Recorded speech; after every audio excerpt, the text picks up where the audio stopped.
যেমন চুয়াডাঙ্গায় আজকের তাপমাত্রা কেমন দেখছেন এবং আবহাওয়ার পূর্বাভাসে কি বলা হয়েছে বিস্তারিত জানাবেন। আয়েশা, আসলে এই যে বসন্তের শেষ সময়ে এসেই কিন্তু চুয়াডাঙ্গা মৃদু তাপপ্রবাহের কবলে পড়ে গিয়েছে। চুয়াডাঙ্গায় কিন্তু গত 3 দিন ধরেই মৃদু তাপপ্রবাহ বইছে। আমি যদি আপনাকে জানিয়ে রাখতে চাই, 2 দিন আগে চুয়াডাঙ্গার যে তাপমাত্রা রেকর্ড করা হয় সেটি ছিল কিন্তু 37 ডিগ্রি সেলসিয়াস। গতকালও এই তাপমাত্রা কিন্তু 36 ডিগ্রি সেলসিয়াস রেকর্ড করা হয়।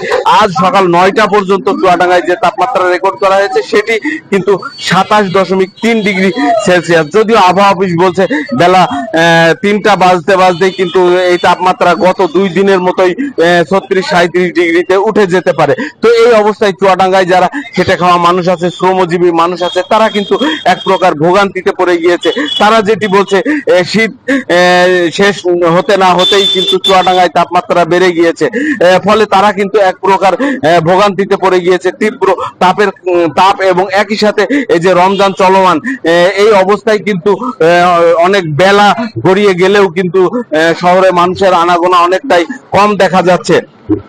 তো আমি সাধারণ মানুষদের সাথে তো এই অবস্থায় আমি আবহাওয়া অফিসের সাথে কথা বলেছি। আবহাওয়া অফিস যেটি বলছে, আগামী 1 সপ্তাহ কিন্তু কোনো বৃষ্টির আভাস নেই। বৃষ্টি না আসলে কিন্তু চুয়াডাঙ্গার তাপমাত্রা কমবে না। তো এই ছিল চুয়াডাঙ্গা থেকে আমার কাছে তাপপ্রবাহের আরো খবর জানতে আমরা যাব ফরিদপুরে। সেখানে অপেক্ষা করছেন আমাদের সহকর্মী সোহাগ। আপনি জানাবেন সেখানকার তাপমাত্রার খবর। এই ঈদে জামা জুতো অ্যাক্সেসরিজের ডিসকাউন্ট। ধন্যবাদ। যেমন আপনি যেমনটি জানাচ্ছেন চুয়াডাঙ্গার খবর, একই খবর জানাতে আমি এই মুহূর্তে দাঁড়িয়ে আছি ফরিদপুরের জনতা ব্যাংকের মোড়ে, যেখানটাতে আমরা দেখতে পাচ্ছি যে আজকেও কিন্তু বেশ তাপপ্রবাহ বিরাজ করছে।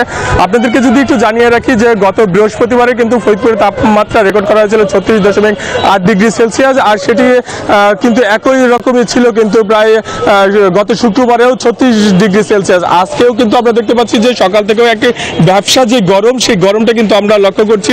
সকাল থেকে সূর্যের যে তাপমাত্রা সেটি কিন্তু অনেক বেশি আমরা দেখতে পাচ্ছি, যার কারণে নিম্ন আয়ের শ্রমজীবী যারা মানুষ রয়েছে তারা সবচেয়ে বেশি বিপদে পড়েছেন, এবং রোজাদার ব্যক্তিরাও কিন্তু অনেক সমস্যার মধ্যে পড়েছেন, কারণ এই ব্যবসা গরমে আমরা দেখেছি যে ফুটপাতে যারা ব্যবসা করছেন তারাও কিন্তু অনেক কষ্টের মধ্যে রয়েছে ব্যবসা গরমে। আমি কথা বলতে চাই একজন ব্যবসায়ীর সঙ্গে। ভাই, আপনি কিভাবে আপনারা এই ব্যবসাগুলো করছেন গরমের মধ্যে?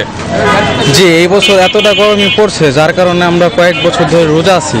গত বৃহস্পতিবার যতটা কষ্ট হয়েছে কয়েকটা বছর এত কষ্ট হয় নাই, যার কারণে শুক্রবার মার্কেট খোলা থাকলেও আমরা কয়েকজনই খুলি নাই গরমের তীব্রতার। আর এই গরমে আমাদের অনেক কষ্ট হয়ে যাচ্ছে, কারণ দেখতে পাচ্ছেন কয়েকটা বছর ধরে এতটা গরম পড়ে না আগে কখনোই। তো আমাদের জনজীবন অনেক কষ্ট হচ্ছে গরমের কারণে। ধন্যবাদ আপনাকে। আপনি শুনতে পাচ্ছিলেন যে গত কয়েক বছর ধরে কিন্তু এই ধরনের গরম কিন্তু তারা প্রথম দিকে পায়নি, যার কারণে রোজার মধ্যে এত গরম পাওয়াতে কিন্তু তারা দেখতে পাচ্ছি যে তারা বেশ কষ্টের মধ্যে আছে, এমনটাই কিন্তু জানাচ্ছিলেন। তো এই ছিল আমার কাছে তাপপ্রবাহের খবরের সর্বশেষ সংবাদ। ফিরে যাবে স্টুডিওতে আপনার কাছে। আয়েশা।